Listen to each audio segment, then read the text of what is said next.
Um, I think if you look at 21st century, the first 13 years that has gone by, ICT has been constantly proliferating into the education segment, but I think majority of the push has been because of the concept, or the majority of the push has been because of quality. I mean, everybody wants to focus on quality. Quality has been the single agenda, single point agenda on every educational institution's mind, and ICT has become one of the tools for it, actually. So, and ICT itself is evolving in a very tremendous pace. A lot of things, a lot of technologies that we're hearing today were not there 10 years back. We're not even there probably 2-3 years back. We as an organization, we've been involved a lot into ICT in education. To just give some of the brief points, Professor Mukhopadhyay was talking about some of the work he's doing in Udang, his birthplace in West Bengal.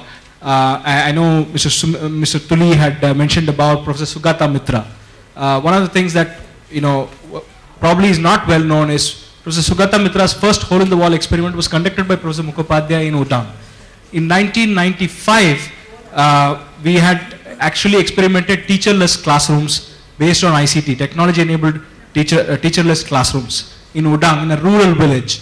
And there has been a lot of transformation that we are able to bring out of that experiment. Udang experiment is well known internationally. A lot of international researchers do visit us. And what has happened out of it is, with the technology coming in, teachers' role is changing. That's the single most takeaway that we have seen. And now today, if you go to the Udang school, teaching is banned there. I mean, learning is more encouraged. Teachers are more facilitators and coaches. Learning is more encouraged. And teachers are still going to be needed, but their role in the classroom is going to change. What role they're going to play is going to change, because technology, what we hear today, there's no guarantee the same technology is going to be there 1 year down the line, 5 years down the line. Technology has a shorter life cycle of changing. Every 6 months you hear a new or completely brand new mobile technology or something like that. So technology is going to be constantly changing at a rapid pace. What is more important is understanding what is the teacher's role with all the technology infiltration that's happening.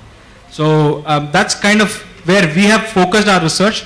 One is, how do you empower the teachers? How do you basically make the teachers experience technology so they can kind of imbibe that technology can bring in a lot of change in the classroom, build the quality in the classroom. So we've pushed for a lot of technology-enabled teacher training. We have pushed for, what do you do beyond flipped classrooms? You have heard of flipped classrooms, but what does a teacher do, when you come to the classroom, when the student is already prepared? So we have worked a lot on that, over a research of about 1,400 teachers and all that. And, we continue to do the experimental research that we do in Udang.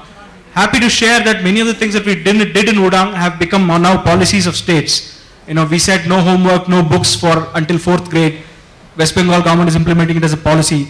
We created a peer monitoring system for schools in the entire Howrah district, 42 schools. And that has become now Gunotsav in Gujarat.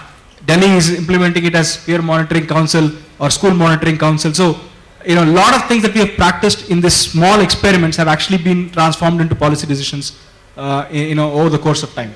So we continue to do that kind of research-based innovation, and we continue to hope to bring, a lot more